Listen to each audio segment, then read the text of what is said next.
চট্টগ্রাম নগরীর Chawkbazar Nayan club Olympic gold cup football টুর্নামেন্টের উদ্বোধনী খেলা অনুষ্ঠিত হয়েছে। মাননীয় মেয়র জনতার সেবক ডাক্তার শাহাদাত হুজুরের পক্ষ থেকে অভিনন্দন জানাচ্ছি।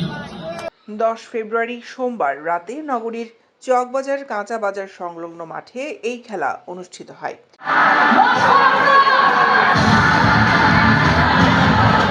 উক্ত খেলায় আলমগীর স্মৃতি সংসদকে 2-1 গোলে পরাজিত করে অগ্রসর বয়েজ ক্লাব।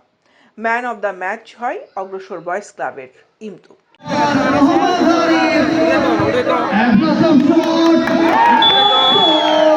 উক্ত খেলায় প্রধান অতিথি হিসেবে উপস্থিত ছিলেন নগর যুবদলের সাবেক সাংগঠনিক সম্পাদক এমদাদুল হক বাদশা। উক্ত খেলায় সভাপতিত্ব করেন নয়ন ক্লাবের সভাপতি এম এ বক্কর রোমেল।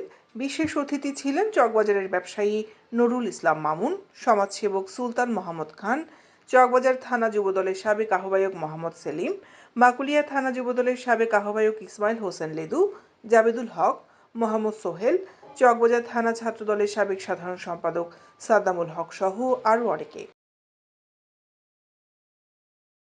দৈনিক আজাদী নিউজ ডেস্ক।